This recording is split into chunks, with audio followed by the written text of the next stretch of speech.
Boxing King Media in association with the Riyadh season. We're here at the British Embassy in Riyadh, Saudi Arabia. Last time we spoke, Kevin, I don't know if you spoke after your fight, but you're back in Saudi Arabia again. First time at the embassy? First time at the embassy, special guest, grateful to be here. What do you think of it? It's not a kind of place like normal people just go and visit, like an embassy in another country. Exactly, I was telling my mates that I came with, it's actually surreal.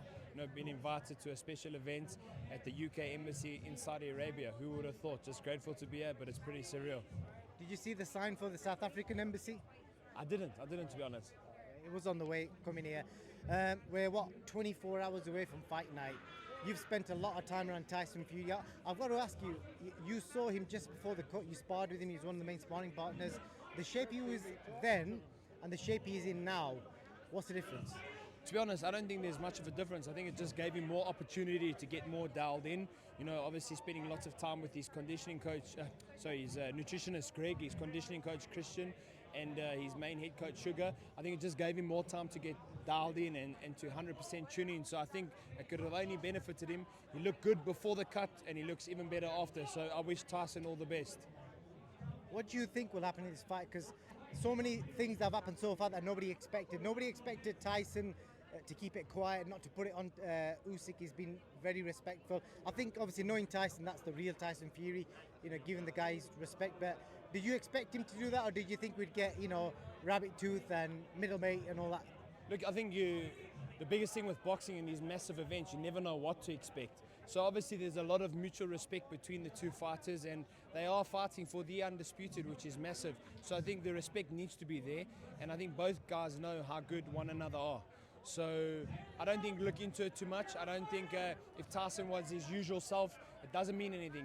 Tyson is Tyson and how he wants to approach the event, he knows what he needs to do and what's the game plan in his head. So, like I said, a massive fight between two massive fighters, arguably the two best fighters in the world at the moment.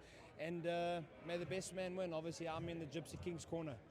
I've got to ask you, you got a really good insight on Tyson's boxing ability, because a lot of people are suggesting that Tyson won't be able to win rounds against USYK, and they all suspect that he's going to just jump on him, go to the body.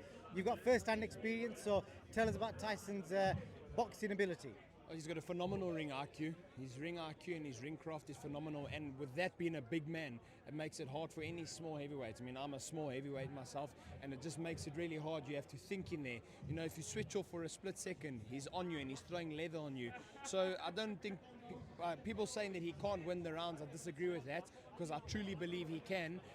Obviously, Alexander Usyk's a very busy, tenacious fighter. Throws a lot of volume. But don't be fooled.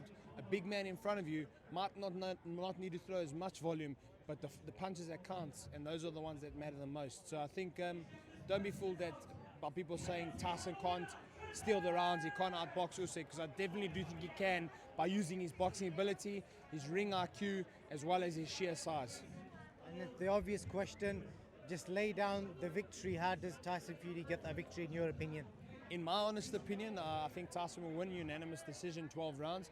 But I mean, we've seen many strange things happen in boxing. Would I be surprised if he gets a stoppage? No, I wouldn't. He's a big, strong man. I mean, in his last 5 fights, if I'm not mistaken, he's got 4 stoppages. So, since obviously Sugar's coming to his camp and he's had those massive fights with Wilder, he's stepping on the guys, and I think he wants to get the stoppage. But I think in these big fights, it's by any means possible. But I do think Tyson Fury on points. Fascinating. Going to speak a little about yourself. I touched on something you said there. You said I'm a small heavyweight. If people knew the size of your quads, mate, you've got bigger legs, thicker legs than most heavyweights. Yeah, true. Yeah, look, you're not a small heavyweight. I'd say I'm small in height, only 185, 6'1", but a smaller guy compared to the giants of these days. The Tysons, AJ, very big guys. But obviously, I bring something different to the table. We saw in my last fight. Smaller guy, explosive guy, but that's what I bring to the table, and that's what makes me a hard fight for anybody. What is next for Kevin Lerana? Anyone you want in particular? Yeah, I'm obviously mandatory for the WBC Bridgerweight World Title. That's Lawrence Okoli versus Rosinski. They'll be fighting one another next week, if I'm not mistaken. And then the winner mandatory needs to fight me. I'm the mandatory, and it's been ordered by the WBC. But who knows what the future holds? Obviously that's a good fight. I believe Lawrence Okoli will be victorious there. So that makes for a good fight. Me and Lawrence have always respected one another. When we were both cruiserweights, we were scheduled to fight. There was talks of us fighting, and it never materialized. So maybe this is our chance to have a go at one another. So I wish Lawrence all the best.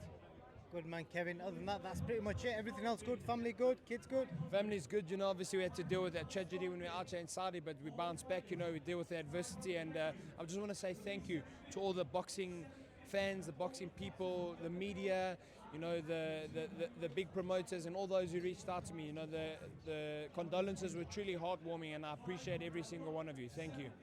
I think that's because you're a good man, Kevin. People know that. I can get that vibe from you. So, yeah, I'd have passed you my condolences, and I'll do it again. But, yeah, thank you for your time, and hopefully we'll see you back in the ring soon. Thank you, brother. I appreciate it, and hopefully chat to you soon.